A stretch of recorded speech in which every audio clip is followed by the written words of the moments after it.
হে বড় ভাই। জি ভাই। এই জায়গা নাকি বিয়ের 1 মাস পর মেয়ে থেকে ছেলে হয়ে গেছে। আমার বউ। কার বউ? আমার এই যে ভাইয়ের বউ। এই ভাইয়ের বউ। এই যে বউ। এই যে বউ। হ্যাঁ। এ কি বিয়ে করছিলেন মেয়ে? বিয়ে তো করছিলাম মেয়ে, এখন তো দেখি ছেলে। আরে সুবহানাল্লাহ, কি বলেন এগুলা? হ্যাঁ ভাই, এটা এই জায়গাটার নাম কি ভাই? গাজীপুর। গাজীপুর। হ্যাঁ।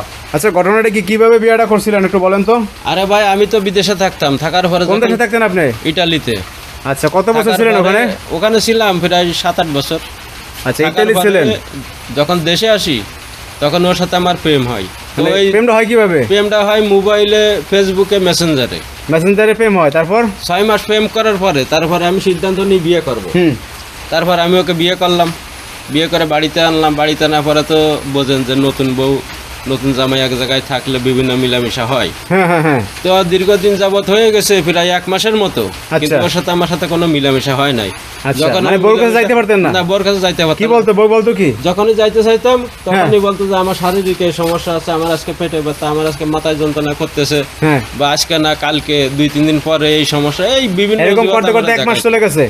এরম করতে করতে 1 মাস পার হয়ে গেছে। পার হয়ে যাওয়ার পরে একদিন রাত্রেবেলা যে ঘুমাইছিল, ঘুমায় থাকলে আমি যে চেক করে দেখি যে এটা মেয়ে না ছেলে। মানে হায় হায় হায়, কি বলেন? মানে এটা আপনি দেখলেন যে আপনার সাথে মনে করেন মিথ্যা কথা বলছে এতদিন। আমার সাথে মিথ্যে কথা বলছে, প্রতারণা করিস। তা আপনি এই যে ধরতেই পারেন না যে এটা ছেলে? না, আমি 1 মাসের ভিতরে তো কাছেই যাই না, আমি ধরবো কিভাবে? ধরবো কিভাবে? সবসময় মেয়ে স্টাইলে কিন্তু এরকম দেখতে এই তো আপুরা, দেখা যায়। এখন কি অবস্থা বলেন তো? এই যে এখন যে ভাই বিয়ে করছে, মনে করেন যে মেয়ে এখন হয়ে গেছে ছেলে, এটা মেয়ে বিয়ে করছে হয়ে গেছে ছেলে, না ছেলেই অরিজিনালি উনি ছেলেই ছিল।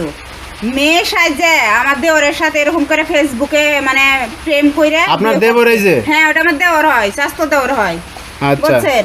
এই যে প্রেম করছে করে আমাকে ছবি দেখাইছে, তো আমি মেয়েটা তো অনেক সুন্দর, তো বিয়ে কর। হ্যাঁ, বিয়ের শাদি কইরা 3 মাসে ছুটিতে আইছে, আবার যাবো। হ্যাঁ। এর মধ্যে বিয়ে শাদি করে যে 1 মাস যায় নাই, এই যে এই ঘটনা ঘটছে। সরি আপু না, আপনি তো আপু হবেন নাকি? এখন ভাই বলেন ভাই। তো ভাই এখন কি অবস্থা বলেন? এই যে এই বাইরে আপনি বিয়ে করলেন, বিয়ে করে এই কামটা কেন করলেন? আমি আরো ভালোবাসি লেগা বিয়ে করছি। হ্যাঁ, ভালোবাসি লেগা। তো ভালোবাসেন। হ্যাঁ, একটা পোলা, আপনিও পোলা, তাহলে কি ভালোবাসেন? সমস্যা কি? মাইয়া মেয়ে যদি সংসার করতে পারে, পোলা বলা সংসার করতে পারে না? না ভাই, আমি এই ফুলা নিয়ে সংসার করব না। হ্যাঁ, এখন কয় কি ভাই? আনতে না, বলতেছে আমি আপনি সংসার না, করতেছেন। আমি এতে আমার ভাই, এখন ভাই নিয়ে কেমনে আমি সংসার করবো? আগে তো পুরুষ মানুষ। কি কলগা সংসার কেমনে করবো? আর পোলার এই বেচারা কেমনে কি করবো?